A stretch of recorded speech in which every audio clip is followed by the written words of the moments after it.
আবেদনময়ী নারীর দেশ হিসেবে থাইল্যান্ড বিশ্বব্যাপী পরিচিত।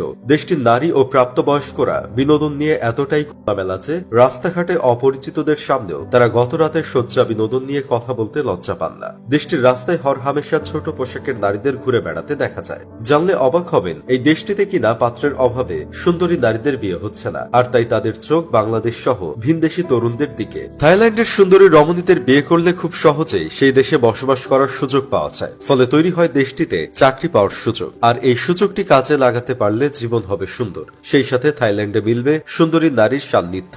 থাইল্যান্ডে পুরুষের তুলনায় নারীদের সংখ্যা অনেক বেশি। জনসংখ্যার পরিসংখ্যান নিয়ে কাজ করার ডাটা রিপোর্টালের তথ্য অনুযায়ী বর্তমানে থাইল্যান্ডের মোট জনসংখ্যা 28,69,56,523 জন। এর মাঝে পুরুষের সংখ্যা 14 কোটির মতো, বিপরীতে নারী আছেন 15 কোটিরও বেশি। সেই হিসেবে দেশটির 51% নারীর বিপরীতে পুরুষের সংখ্যা 49%। মূলত দেশটিতে একজন পুরুষ কেবল একজন নারীকে বিয়ে করে থাকেন। অন্যদিকে পুরুষদের তুলনায় থাইল্যান্ডে বর্তমানে প্রায় 2% নারী বেশি আছে। এই কারণে পাত্রের অভাবে বিয়ে হচ্ছে না তাদের। এর ফলে তারা বিয়ের জন্য বাংলাদেশ সহ অন্য দেশের পুরুষদের দিকে নজর দিচ্ছেন। এক্ষেত্রে দেশটিতে অবস্থানরত অভিবাসী বা অন্য দেশের নাগরিকদের বিয়ে করে ঘর বাঁধছেন হাজার হাজার তরুণী। এই তালিকায় আছেন প্রবাসী বাংলাদেশি পুরুষরাও। আধুনিক বিশ্বে থাইল্যান্ডের আমোদ প্রমোদ আর ভ্রমণের জন্য খুবই জনপ্রিয়। বিশেষ করে শীত প্রধান এ দেশ ভ্রমণ পিপাসুদের ভ্রমণের তালিকার সবার উপরে থাকে, কারণ এখানে সারা বছর জুড়ে তাপমাত্রা ক্রান্তীয় ও আর্দ্র থাকে। আর এই জন্য থাইল্যান্ড, বিশেষত ব্যাংকক বেশ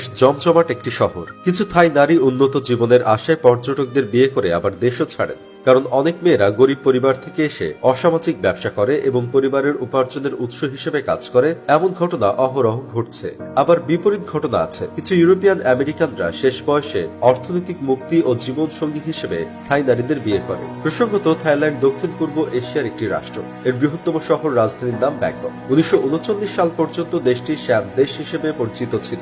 ওই বছরের নাম পরিবর্তন করে থাইল্যান্ড রাখা হয়। তবে 1940-এর শেষের দিকে আবারও একে শ্যাম দেশ নামে ডাকা শুরু হয়। 1949 সালে দ্বিতীয়বারের মতো থাইল্যান্ড নামটি গ্রহণ করা হয়। থাইল্যান্ডের মধ্যভাগে রয়েছে বিস্তর মরুভূমি। এই মরুভূমির মধ্য দিয়ে দেশের প্রধান নদী চাও ফ্রায়া, শাখা নদী ও উপনদীগুলো প্রবাহিত হয়েছে। এই অঞ্চলে দেশের ধান ও অন্যান্য ফসলের অধিকাংশ আবাদ হয়।